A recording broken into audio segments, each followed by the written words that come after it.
Hey everybody, Mike here. So for a couple years now, I've been using these Jobe mega valves and these 50-gallon water tanks made by Rubbermaid. And ever since I switched to these mega valves, these have been my go-to for the water tanks when it comes to my cattle and my pigs. I'm just finishing up my second full season of running these. I've got two of these tanks. This is the one I don't currently have in service right now. I've got one out with my pigs right now in the pasture. I'll throw a shot of that on there real quick to show you what that one looks like. And then this is the one I usually run for my cows when they don't have access to my permanent water fixture that I've got out in the pasture. So if you've never used one of these Megaflow valves before, there's all kinds of these different valves that are on the market that comes with floats. But in my opinion, all the ones that I've tried, this right here has been the only one I've ever been able to put in a tank, set it, forget it, and I haven't had any issues with them yet. Now all you're doing on these tanks is you're gonna drill yourself a hole if the tank doesn't already have a hole in it that you can install this in. Once you get your hole installed in your tank, you simply just take your collar that comes with the valve here and you screw that down. There's a rubber gasket on the inside that'll made up to keep this thing from leaking. I've never had an issue with either of my tanks leaking in the 2 years that I've been using these. And then as far as hooking these things up, there's all kinds of different ways you can do it. All you really have to do is get an adapter. There are several different styles available on the internet that you can find, or you can just go to your local big box store, pick yourself up an adapter to get it to the garden hose thread. And then after that, I usually just run a lead hose off of mine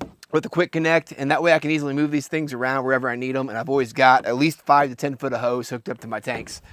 Now when it comes to the valve itself, what's nice about these is they've got a little sediment filter on the inside of them here. All you do is twist that thing and unlocks, and you can take this thing off for easy cleaning. The only issues I ever really have with mine is the iron buildup. I usually just take a little soft bristle brush here a couple times a year, and I get in there and kind of scrub that out with a small brush, and it keeps that thing pretty clean. This one's about due to be done again. Once you get your valve all cleaned back up, you simply just go back over here and you turn that back on. You want your outlet for your water facing down, so you get that in here like so. If you don't get it lined up the first try, you just simply rotate it until you get it locked in place like so. And the next thing about these valves is you want to adjust your float on this as well. What's nice about this is they give you plenty of string that you can adjust this with. So essentially what you're trying to do is you're wanting to get the top of the float somewhat close to level with the top of your tank. That's going to set your water level perfect, and usually I try to aim for about 1 inch or 2 down from the bottom, just so I don't have an issue if I get this on unlevel ground where this thing's constantly pouring water out because it's trying to fill itself up past what the float's allowing it to do so. And what's nice about that with the amount of string they give you is you can easily install this in a 100-gallon tank as well and not have any issues with that as well. Now my biggest concern I had on this is that I was worried about the cows playing with this float and breaking this thing. And I'm here to tell you, I don't have a big operation, but I do run 3 to 4 cows at one time, and I haven't had any issues with them breaking or having any issues with this valve due to them playing with it. Now on the pigs, that's a different story. So the way I've done that